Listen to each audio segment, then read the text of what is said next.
Welcome to the Shannon Acheson Show, real business talk for real life. I'm Shannon, creative business coach, digital product lover, and your strategy sidekick. I've built a business that fits my life, and now I help other women do the same.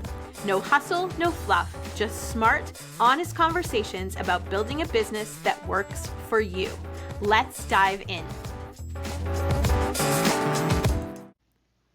Hello, everybody, and welcome to the show. I am so excited today to have my longtime friend and helper on my blog, Gretchen Acheson, with us. And Gretchen, just welcome to the show. I'm so excited to chat with you face to face finally. Thank you. It's fun to be here. I think the best way for us to sort of get to know you a little bit initially is just to have you sort of introduce yourself and say what you do, and then we can go from there and have a little chat. All right. Well, I am Gretchen. I've been married to my husband, Merritt, for 19 years. We are second generation homeschoolers, raising our 4 children, ages 17 down to 10. We collect antiques, especially craftsman furniture, and our shelves are overflowing with books. We farm together with my husband's family, raising hay and growing a market garden to sell produce at farmers markets. On my job at home, I basically fix websites, as my 10-year-old says. But I've been working with WordPress websites since 2009 and just love helping bloggers and authors take care of the details that are a little too complicated for them. Yes, which I have benefited from for years because I can do some stuff. I mean, I've been working with WordPress for a long time too, but there are some things I will not touch. And my first inclination is, Gretchen, can you help me? Right? Even with my daughter's website, she just started too, right? I was like, Gretchen. Anyway, so there is so much in that. I love that. Like, we're homeschoolers too. I mean, granted, my kids are now, my youngest is now 20. Quickly. But we homeschooled our 3 too. So like, there's that connection. I love to read like you do. But then there's also, we actually have the same last name. We both married Achesons. And like, we've joked about this, and I don't think we've been able to find an actual like family connection anywhere. Like, you're in the States, I'm in Canada. Like, right. We've not been able to find any actual, like, I don't know. I don't know what we need to do that, but I feel like it's so funny. I suppose we should look back in the family tree. I know my husband's family came from back in the Dust Bowl. They kind of migrated out west. So yeah, I'm not sure. But it's kind of funny because my husband's family was actually farmers too. Okay. But here in Ontario, Canada. Yes. So I just find it so funny in this whole world of online everything. And I mean, we've been talking for a long time. Yes. Like, that we have the same last name. Like, my kids always think it's so funny when they're like, wait, what? Right. And it's spelled the same way, which I feel like is. is a little unusual because everybody wants to put a T and an I in there. They do. It's so true all the time.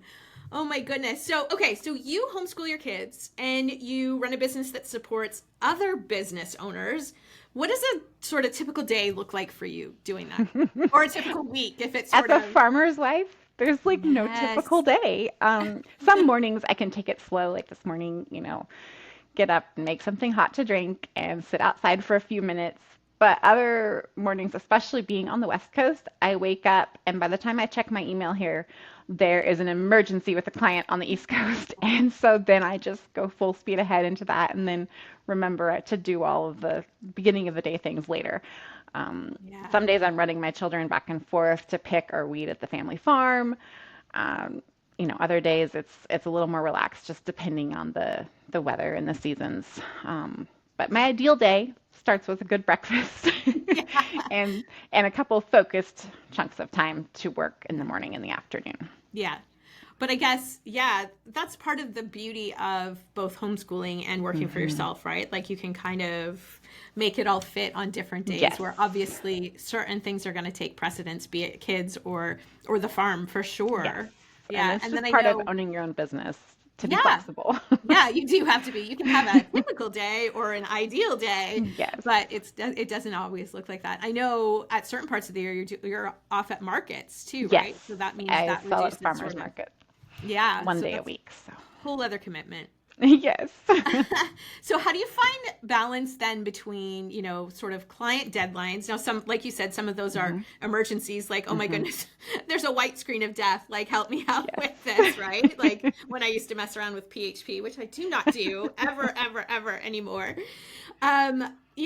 And homeschooling rhythms and the farm, like how do you find sort of the balance between all those things when life gets crazy? So I guess I've learned that there's really no way to balance it all perfectly in every season, but I Mm, have slowly learned to embrace the beauty of seasons, mm, being tied literally to the seasons of the year on the farm has just made us kind of realize that those come in life as well. And there are seasons where we are much busier than others and that that's okay. And so I yeah. think we've just continued to learn flexibility because sometimes Mm, the irrigation needs repaired and the berries need picked or there's a loved one who needs our help. And yes. for me, my family always comes first, and my clients know that. Right. We've walked through some seasons of caretaking and loss when I sometimes had to drop everything to run somebody to the Mhm. hospital or to travel hundreds of miles to be with extended family. And during those times, I try to really communicate with my clients about what's going on. I Mhm. explain that I'm slower than normal on response time. And they've just always been incredibly understanding. And I'm grateful because it's allowed me to just be flexible with the seasons. Yeah. Yeah, you're very good at communicating that, be it an autoresponder or a hey, I have to be gone for a bit kind of thing. Like you're very Right. good at communicating that. So I think that's a big deal, like the communication part, right? You don't just disappear. Yes, Everybody's I like, don't want them to think I've dropped off the face of the earth, even if "What?" I almost have. And I think everybody knows that there are those seasons, Hmm. right? Like where family, especially, and the farm, of course, Right, needs you more than clients need you, or right, right. like that precedent, like that order of things needs to happen. But What then sort of, sorry, go ahead. No. just during COVID, that was kind of the Mhm. reverse because everybody was home and working on their website. Yes. And so my husband and children carried a lot of the extra load during that season. So, there's a Mhm. lot of back and forth like that. Yeah. But on a normal week, again, normal, Yeah. my older three children are very independent with their schoolwork and their Mm. chores. Hmm. And they can help out with the youngest. But my husband also carries a lot of the homeschool load, especially in the winter. So again, it all Mm. goes back to those seasons for us. Yeah, those seasons for sure. And Hmm. that's something with like, this new side of what I'm working on and teaching and Hmm. sharing is, yeah, like you have to build something that works for those Yes. seasons, right? Like choose what works right now, and then how can you pivot that or adapt it if not if Hmm. when the season changes again, right? Exactly. That's so important when you work for yourself and do those Hmm. things. What is one sort of habit or mindset shift that's helped you sustain homeschooling and working from home sort of long term? Like, was there a shift in that, or were you sort of always wired and built naturally to balance those things? I Not don't, balance I, those I things. wouldn't say that I have always balanced them well, but I think just realizing, the days are long and the years are short. I know it's Mm, said often, but looking back now from this perspective of having my oldest almost graduated from high school, mm, realizing that, just to embrace the beauty of each of those seasons with the little season and now the fact that they're doing the laundry and so many of the dishes and the cooking and that helps so much. mhm. And another thing that was told to me as a homeschool mom that has just been always a huge encouragement is that you have to realize there will always be gaps in Mm, education. It doesn't matter where you go to school, there will be gaps. So the goal isn't to fill every gap with homeschooling, right. but it's to teach your children how to learn. And so when that is my goal, rather than making sure that we cover absolutely every fact they ever need to know, then It's impossible. I'm much more at peace with just taking Yeah. each day as it comes. And some days that looks like education from books, and other days that looks like education from life. Yeah, no, that's so true. And I love that because, I'm on that side of homeschooling Yes. now, right? Like my kids are done. I actually have two graduated college now. Like it's just one was just last week. Anyway, like it's a little bit it's so good to be on that side, and it's so good to have that the love of learning is awesome, and the how to learn, Yes. right? Because then they can teach themselves anything Hmm. and adapt to, my oldest went to private college, my youngest or my middle went to like public college. in Ontario, it's in Canada, it's a bit different, but Right. you know, yeah, that definitely they had gaps. Of course they did. We all Yes. did. You know, I went to Yes. public school and I had gaps too, right? Like Right. it just, so that's so good. I love that that's sort of how you're taking that approach. Um, so I'm curious, you are my go-to person for any back end anything website related that I would rather not touch anymore. How did you get into that tech back end sort of thing? Because I know you love words and you love writing and you love other things too. So how did you end up in this direction? So I've always loved to write from the time I was a little girl, the influence of Laura Ingalls and Joe March and Yes. Yep. um, and that led me to blogging as a teenager. We got internet at our house in 1998. Oh my And God. so I started out with Blogger, and that kind of led me to finding out that I enjoyed tinkering with CSS and HTML. And I'm sure my mother thought there were going to be gaps in my education because I spent so much time doing that. That's Um, awesome. but then when I moved my websites from Blogger to WordPress in 2009, that's when other blogging friends kind of started asking me for help. Hmm. And then when we got internet at our home as a married couple in 2010, I began accepting clients more regularly. It was juggling babies and laundry and the Yeah. laptop all at the same time from the corner of our one large room in our house. But it's just grown from there. Yeah, yeah, and it's so funny because I don't know if you remember. I don't even remember how we connected. Like No, someone I was must have trying to look said, back. I know. I was like, I don't know. I don't know how that. Someone must have said, "Hey, Gretchen's good at this." When I was looking for something in some group somewhere. Must have been, or else we saw each other's last names in a group somewhere and had to say Maybe, hello. maybe I don't remember. But so, what's one thing you sort of wish more business owners understood about maintaining their websites, or specifically WordPress, but in general? Like, what's one thing that you wish that we all sort of paid more attention to? So it's maybe not a great feel-good fact, but especially with self-hosted WordPress website, you cannot just create it and leave it alone. Um, Mm, it's super important to update the plugins and themes and WordPress itself to keep the site secure, just like it's important to update the apps on your phone for security purposes. So kind of again looking at owning a website as a long haul, you have to be committed to keep it up, especially if you're going to go like the self-hosted route.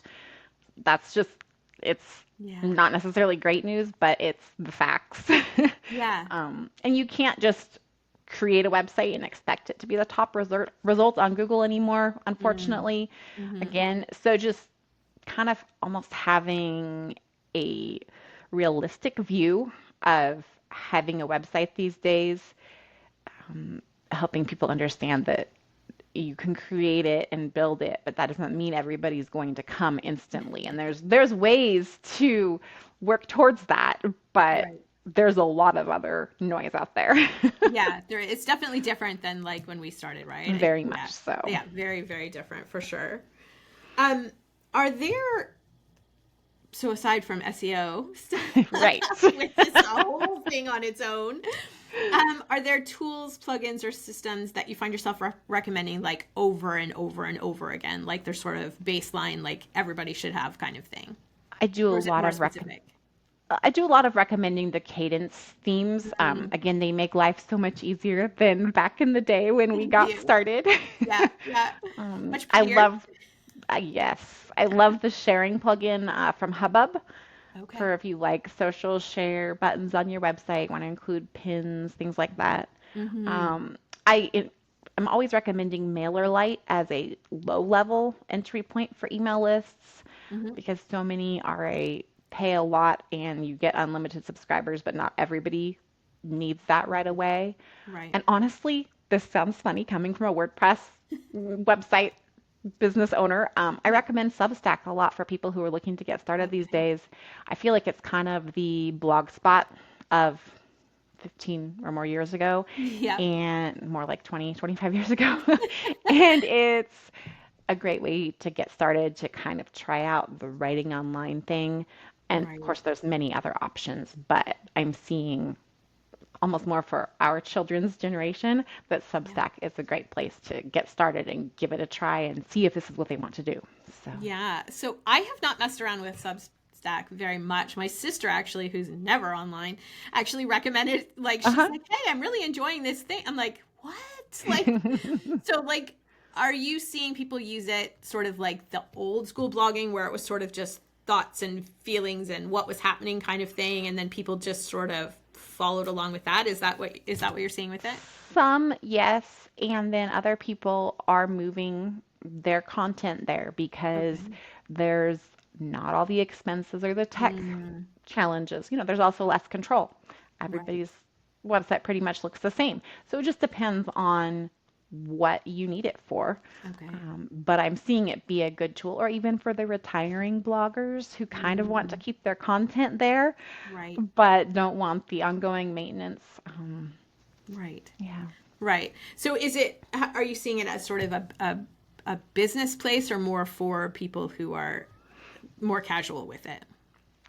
I'm seeing both because there are Okay. people who are charging for some of their content there Yes. Okay. and making an income, and then there are others who are just kind of using it as an extension of their business or their other online presences. Right. So it seems to be being used in a lot of ways. So it'll be really Interesting. interesting to see in Yeah. 10 years Yeah. No if we're still kidding. talking about Substack. But Yeah. Yeah. Oh, that's cool.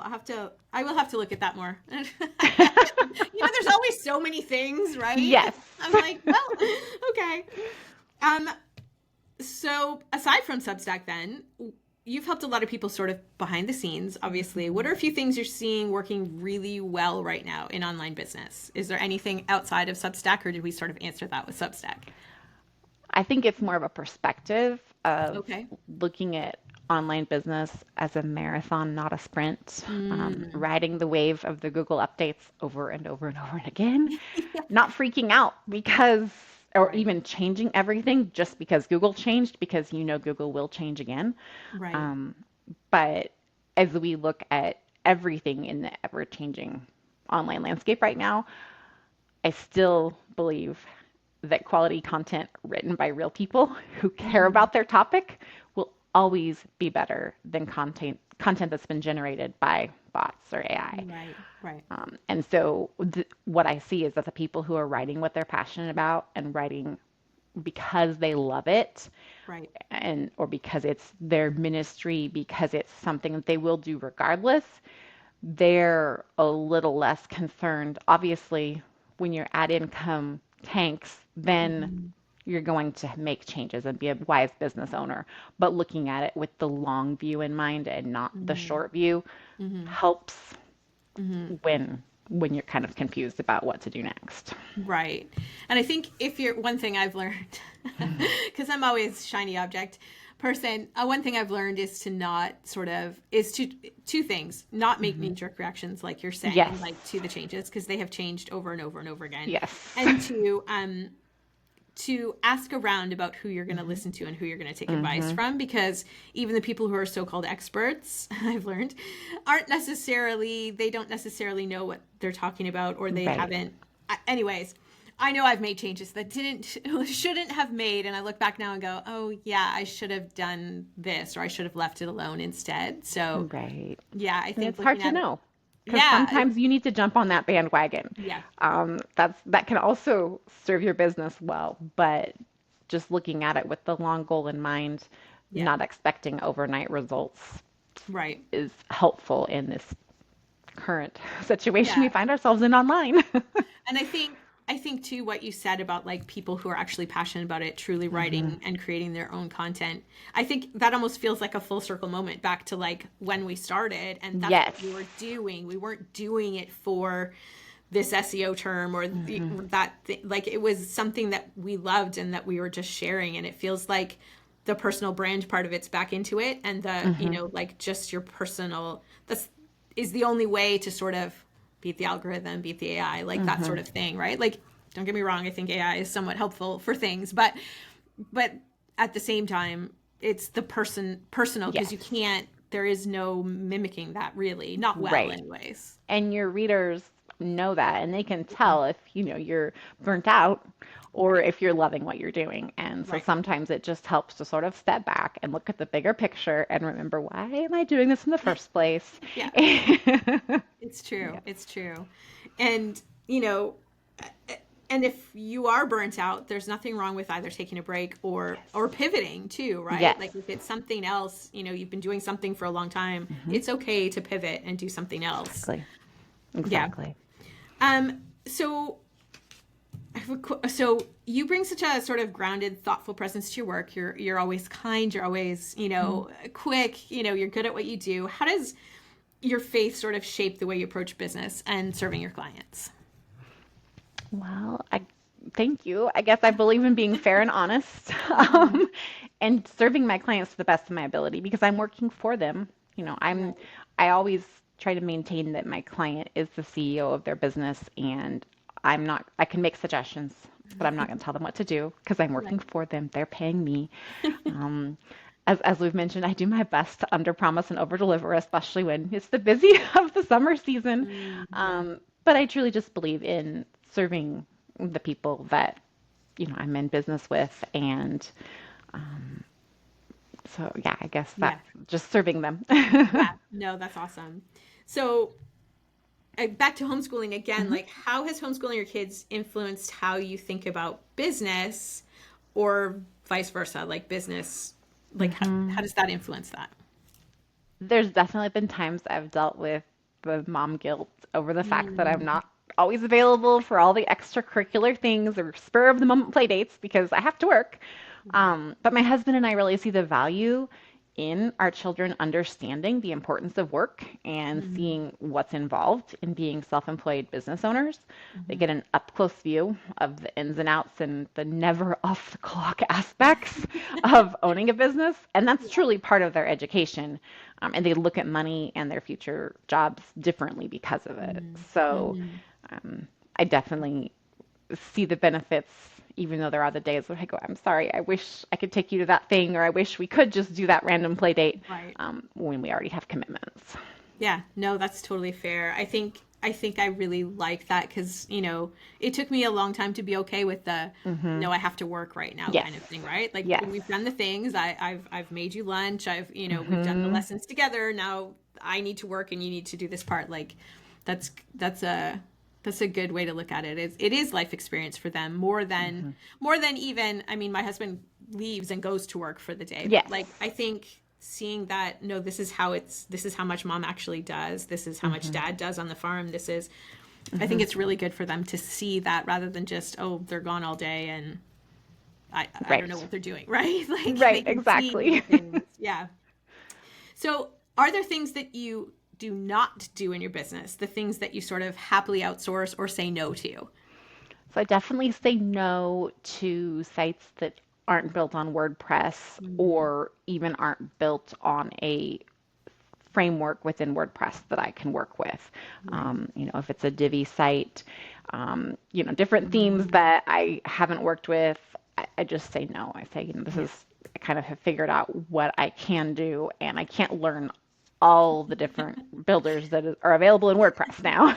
Yes. Yeah. um, I also outsource challenging WooCommerce issues because Mm, WooCommerce can get, you know, it's a basically beast. any Yeah. e-commerce plugin Yeah. can get overwhelming. So That's fair. Yeah, I've tried WooCommerce before. It can be a bit of a beast because it's got all yes, these it can add-ons be. and all these things, and I Yes. imagine that is so messy in the back end. No, that's fair. No, it's good to know what where your strengths are and what you're good at, and that Right. makes it extra helpful to those of us who have you as, as our helper, as, as someone that we trust to do it, because we know that you'll tell us if it's not Yes. something that you can do, right? And Yes. And, you other know, people that you can pass us off to. right. Some of the speed issues too, you know, Mm, I have a person I can send your way because I can't figure out what's going on there. So, right. No, yes. that's fair. No, that's awesome. So, what's your favorite way to recharge when you've been sort of staring at your screen all day or for hours? a long walk in the cool of the evening or a good Mm, book accompanied by a cup of tea. I love nice. to read, Yeah. but then it's basically looking at something again. So try to at least walk before I sit down with a book. It's true. Your eyes are kind of like, nope, Yes. this is as far as we'll focus all day. And I'm not an audiobook person, Me unfortunately. neither. So, Yeah. I know I've tried and I'm like, nope, my me brain too. wanders way too much. Yes. That's fair. So, if you could have a magic wand and instantly simplify one part of your business, what would it be? Or is it running pretty simply? I mean, I would say my schedule because Mm, it can be hard for me to go back and forth from a work project to a farm issue to meal prep and back again because it takes me a little while to kind of focus and get mm-hmm. in the groove. But at the same time, I wouldn't trade my ability to work from home or, my youngest coming in to rub my shoulders or my older girls bringing me a fresh cup of tea during a long Zoom call. So Right. I'm not sure I'd wave the magic wand Yeah. and change that. Yeah. I'd have to say that's one of those things that I struggle with too is the bouncing from one hmm thing to I'm like my daughter's like, "Oh, it's lunchtime." I'm like, "Right. Pull away from the computer Right. and be like, "Okay, I have to make lunch now." Like, I yeah. wasn't mentally at a stopping point, but I No, have I to wasn't be. right, but this is the time that everyone else is on Yes. and this is where we are. So, no, hmm yes, I hmm can totally see that. What is bringing you joy in this season, whether it's business, homeschooling, or everyday life?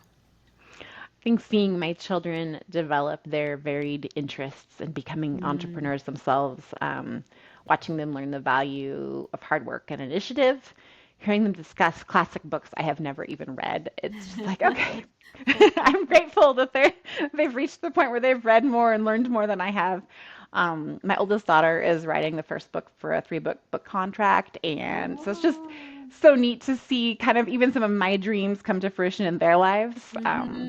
So that's a joy. That's so awesome. I love that. So, is there anything else that you wanted to share with, my audience who is, either just starting out or pivoting to something else? I know that wasn't one of the questions I sent to you, but off the top, which I know you don't love, but off the top of your head, is there anything? If there's not, that's totally okay too. But is I there think any just advice, anything? embrace the process, be willing to Mm, ask a lot of questions and talk to a lot of people. One of the things I learned as a young farmer's wife is that when we went to town, we would go to the grocery store and we'd run into another old farmer in the area. yeah. And the quick trip to town turned 30 minutes longer because he and my husband would sit there and talk. But Mm, what I quickly came to realize is that my husband was learning so much from mm, this mentor in his mhm. business, and because he knew how to farm in the area, and it was different farmers, different topics, but Right. just realizing the value of listening to those who've done this a little longer, Mhm. to ask questions. And you're going to learn, like we said, there's the people who you listen to their advice and then you find out, well, maybe I don't actually want to do it that way. Right. Same as in farming. But True. just Yeah. realizing that you're going to need to learn and it's going to change because what works really well today may not work really well in a year, and that's Mhm. okay. And especially if you're just getting started in the online space, don't brand yourself into a corner Right. because if you brand into this tiny little topic Right. and invest a whole lot of money in a website that is all so focused on that, and then you realize you need to pivot, Right. that can be really disheartening. So, True. It's so true. So, yeah, pick I think, in my opinion, mhm, that's sort of like pick something to do. And if it doesn't mhm. work, be ready to pivot to something else, Yes, right? yes, Like it may work great, but it also may not, right? So, exactly. And give it a try before you invest right. lots of money Yes. and, find out if you even like doing this or writing about this over and over every day. True. It's true because it's, like you said, it's a long haul, right? Like It is. we've been online 15 years or more, Mm-hmm. and yeah, it's a long time to be doing one thing. It is. So, I mean, I say one thing, but like you can pivot little bits, Yes. but yeah, no, that's awesome advice. So, if anyone wanted to find you, where's the best place to find you and your services and about you online? GretchenLouise.com. When I rebranded once upon a time, my friend told me Acheson is impossible to say or spell. Don't use that online. And here I am using it. But yes. And I have a sister-in-law who uses online all the time now too. Oh but so therefore I'm GretchenLouise.com.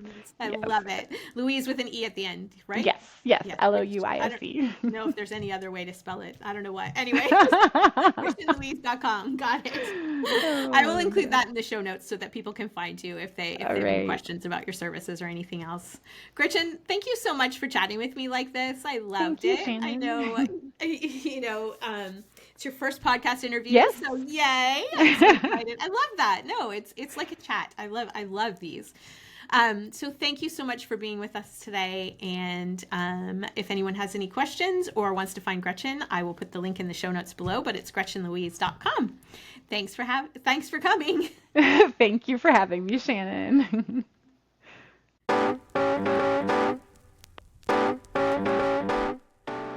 That's it for today on the Shannon Acheson Show. If you found this helpful, follow the show and share it with a friend. And hey, if you're not sure what kind of business actually fits your life, take the free quiz at shannonatcheson.com. It'll point you in the right direction. Thanks for listening. Talk again soon.